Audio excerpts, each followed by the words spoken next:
अस्सलाम वालेकुम नाज़रीन, welcome back to my YouTube channel. उम्मीद है कि सब दोस्त खैर व आफियत से होंगे। आज हम बात करेंगे डे लाइन इंजेक्शन के बारे में कि किस लिए इस्तेमाल किया जाता है, इसके फ़ायदे क्या हैं, इसके नुकसानात क्या हैं और कौन से ऐसे पेशेंट हैं जिनमें इसका इस्तेमाल करवाया जाता है और कौन से ऐसे पेशेंट हैं जिनमें इसका इस्तेमाल नहीं करवाया जाता। क्या डायबिटिक पेशेंट में भी इसको इस्तेमाल करवाया जा सकता है? नहीं।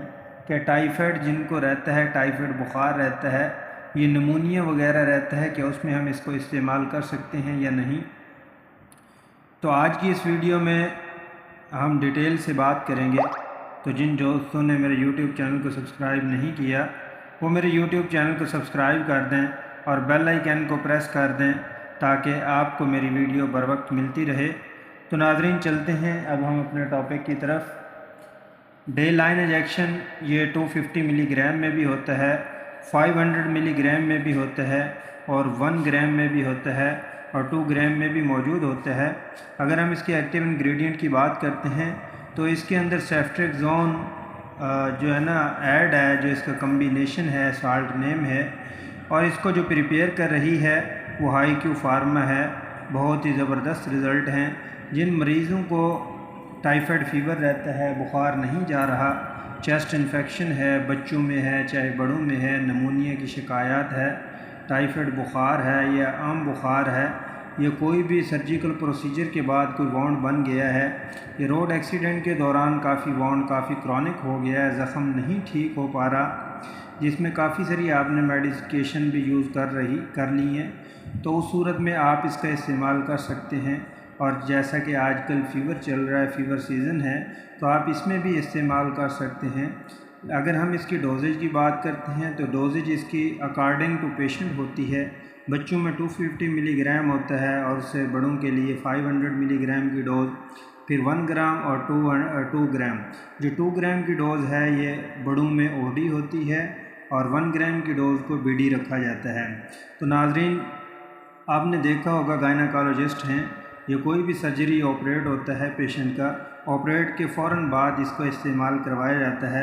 5 to 7 डेज़ के लिए इसका इस्तेमाल करवाते हैं ताकि ज़ख़म के अंदर कोई पस ना हो, कोई इन्फेक्शन ना हो, ताकि ज़ख़म ख़राब ना हो जाए, जल्दी से हील हो जाए, पेशेंट जल्दी से सेहतयाब हो जाए।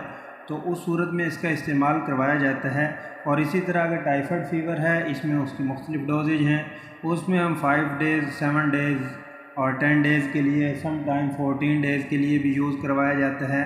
और इसी तरह जो डायबिटिक के पेशेंट हैं उनको वाउंड हो जाता है या कोई इन्फेक्शन हो जाता है या कोई ज़ख़म बन जाता है, तो उस सूरत में उनको भी 7 डेज़ to 14 डेज़ में इसका इस्तेमाल होता है। लेकिन इसको यूज़ करने से पहले आजकल जैसे कि सेफ्ट्रेक्सोन है, सम टाइम रिएक्शंस होते हैं, तो उस सूरत में नाज़रीन पहले आपने देखा होगा कि डॉक्टर हज़रात इसको स्किन के अंदर चेक करते हैं, स्किन में डोज़ इसकी जो देते हैं, डोज़ चेक करके फिर वहाँ पे निशान लगाते हैं और 5 to 10 मिनट देखते हैं कि उसकी वजह से कोई एलर्जिक तो नहीं हो रही, एलर्जिक कोई रिएक्शन है या स्वेलिंग है या रेडनेस हो रही हो, या कोई भी सूरत में अगर कोई मसला हो रहा होता है, तो उस सूरत में अगर एलर्जी हो गई है तो उस सूरत में आप सेफ्ट्रेक्सोन का इस्तेमाल नहीं कर सकते।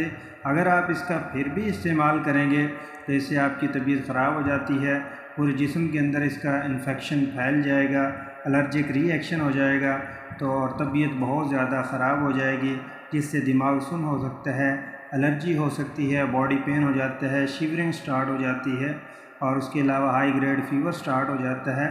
तो उस सूरत में आप इसका इस्तेमाल नहीं करेंगे।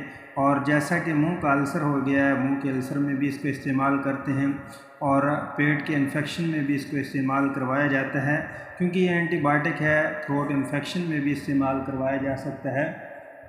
तो जिनको इससे साइड इफ़ेक्ट होता है वो सेफ्ट्रेक्सोन का हरगिज़ इस्तेमाल ना करें। उम्मीद है कि नाज़रीन आपको मेरी इन्फॉर्मेटिव वीडियो अच्छी लगी होगी। वीडियो को लाइक शेयर ज़रूर कीजिएगा, अपना ख्याल रखिएगा, दोस्तों का ख्याल रखिएगा। मिलते हैं नेक्स्ट वीडियो में, तब तक के लिए मैं अपने नाज़रीन से इजाज़त चाहूँगा। अल्लाह नेगेबान।